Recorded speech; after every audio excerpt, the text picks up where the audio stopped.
Non, mais je plaisante à moitié. Je pense qu'on sous-estime. Sans chauvinisme. Sans chauvinisme. Je pense qu'on sous-estime cette équipe qui, je rappelle, est la nation la plus jeune de cette compétition. Aujourd'hui, la Côte d'Ivoire, on l'a vu contre l'équipe de France, c'est pas anodin. Je veux dire, elle est en train de monter en puissance. On est passé aujourd'hui de cette transition, comme peut l'être l'Algérie ou d'autres nations qui sont dans une transition entre l'ancienne génération et la nouvelle génération.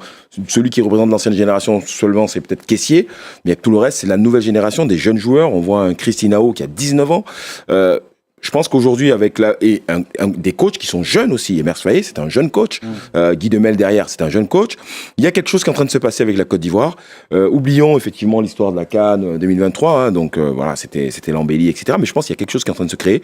Je pense que la Côte d'Ivoire peut aller très loin dans cette compétition, voire pourquoi pas être le nouveau Maroc de cette compétition. J'y crois. Le Maroc, première nation africaine à avoir atteint le dernier carré de la Coupe du Monde, c'était en 2022. Est-ce qu'ils peuvent le refaire ? Il y a quand même des attentes autour de cette équipe qui a changé de sélectionneur, qui a remporté la CAN ou qui ne l'a pas remporté. On ne va pas refaire le débat. De toute façon, c'est devant le tribunal arbitral du sport, cette question-là.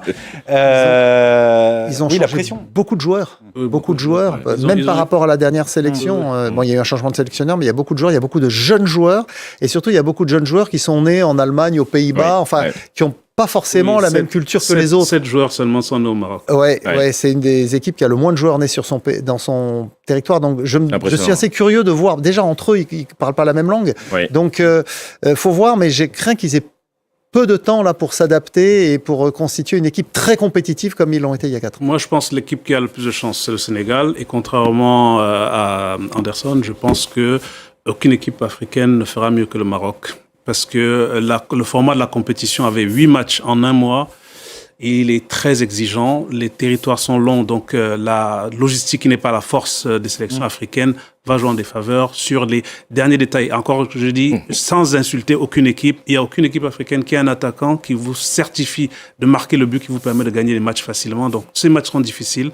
Entre les suspensions et les blessures, ce sera difficile pour je donne rendez-vous à Hervé, donc après le premier tour. Parce qu'on devrait avoir... Après les quarts de finale. Si la logique est respectée, en 16e de finale, on a Sénégal-Côte d'Ivoire. Xavier, Sénégal-Côte d'Ivoire. Ce qu'oublie Hervé, je vais préciser, parce que là, il m'a titillé. Les nations africaines, aujourd'hui, vous savez, la nation qui est la plus représentée dans cette Coupe du Monde, c'est la France. C'est la France.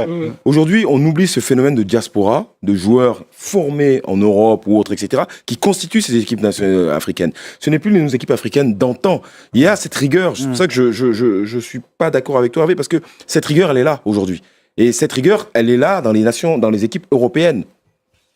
Messieurs, France 24 va vous faire vivre cette Coupe du Monde avec ses consultants, son vaste réseau de correspondants. Vous l'avez entreaperçu avec Pierrick Laurent et Laurence Cuvillier en début d'émission. Tout ça et cette Coupe du Monde, vous allez la vivre sur tous nos supports, sur tous nos environnements numériques, télé, web donc, et nos réseaux sociaux. Mais avant de partir, il faut boucler sa valise lorsqu'on est un reporter de France 24. Qu'est-ce qu'il emmène un reporter de France 24 pendant 5 semaines en mission ? Eh bien, Cédric Ferreira vous dévoile presque tout. Alors pendant que vous êtes en plateau pour nous raconter cette Coupe du Monde juste avant son début, nous, l'équipe France 24, on est dans les derniers préparatifs. On vous rappelle qu'on sera sur place en 4 langues, français, anglais, arabe, espagnol. On va démarrer ce voyage par New York pour le match France-Sénégal. Ensuite, on ira s'installer à Boston pour suivre l'équipe de France durant toute la compétition. Je vous fais une petite plongée dans les coulisses pour vous présenter un peu le matériel qu'on va emmener. Bien sûr, il y a tout le matériel technique avec la caméra, tous les accessoires qui vont avec, le micro France 24, toujours très important pour nous identifier. Et puis, il y aura aussi un appareil très précieux, tiens, que je vous montre. C'est ce petit boîtier, c'est l'appareil de transmission, c'est ce qui nous permet d'être en direct n'importe où dans le monde. Vous mettez des cartes SIM comme dans votre téléphone à l'intérieur, et avec le réseau téléphonique, on peut se mettre en direct à n'importe quel moment devant les stades. C'est l'élément clé du dispositif. Bien sûr, il y a le trépied pour la caméra, il y a les affaires personnelles, toujours dans sa valise avoir des maillots de foot.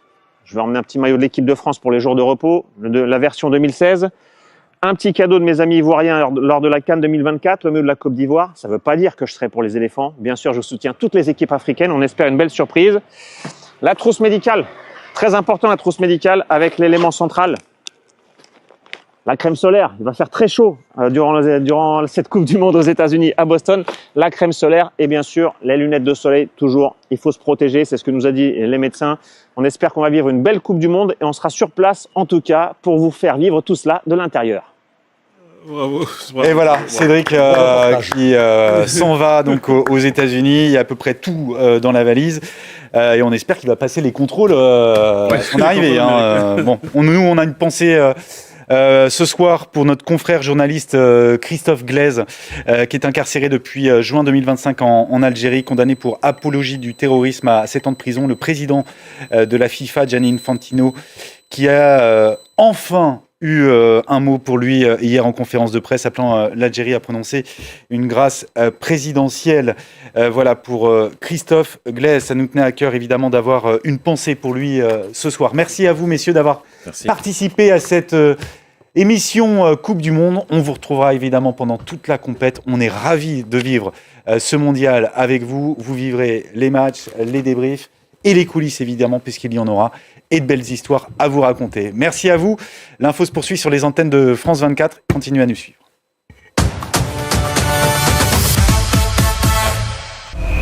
Trois pays, 16 villes, 48 équipes, 104 matchs. La compétition s'annonce stratosphérique. Du Mexique au Canada jusqu'aux États-Unis, l'enjeu dépasse les frontières. Il devient planétaire. Une mission, un seul objectif, entrer dans l'histoire. La planète foot entre en orbite du 11